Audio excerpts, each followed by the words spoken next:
హోంమంత్రి అనితపై వైసీపీ నేత గుడివాడ అమర్నాథ్ చేసిన వ్యాఖ్యలు మహిళల్ని అవమానించేలా ఉన్నాయని టీడీపీ రాష్ట్ర అధ్యక్షుడు పల్లా శ్రీనివాసరావు మండిపడ్డారు.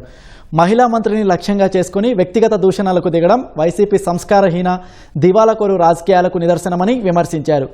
గుడివాడ అమర్నాథ్ తన వ్యాఖ్యలను ఉపసంహరించుకొని బహిరంగ క్షమాపణ చెప్పాలని డిమాండ్ చేశారు.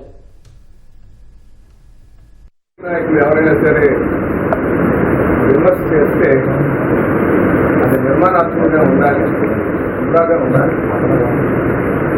అది ఈ మధ్యన గుడివాడ అమర్నాథ్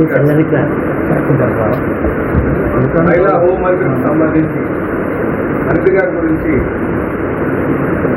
అనుచిత వ్యాఖ్యలు చేశారు. అది ఒక దళిత మహిళల్ని అవమానించే విధంగా ఉంది. అంతకంటే ఒక మహిళా లోకాన్నే కించపరిచే విధంగా మాట్లాడేటట్టుగా ఉంది.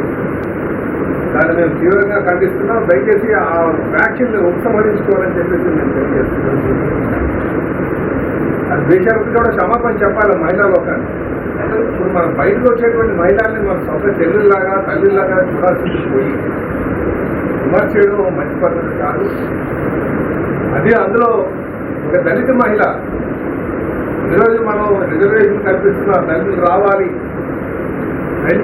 దళిత మహిళలు రావాలి, రాజకీయంలో రావాలి, రాణించాలి, తమ సమాజం స్థాపన చేయాలి అంటే అన్ని వర్గాల వారికి కూడా మనం అవకాశం కల్పించాలి. ప్రముఖంగా మహిళలకి మంచి పాత్ర రాజకీయంలో ఇవ్వాలని చెప్పేసి అందరూ ఆలోచన చేస్తుంటే ఇలా వచ్చినటువంటి మహిళల పైన వాళ్ళ తయారు వేషధారణ మీద విమర్శలు చేయడం మంచి పద్ధతులు కాదని చెప్పి నేను తెలియజేస్తున్నాను.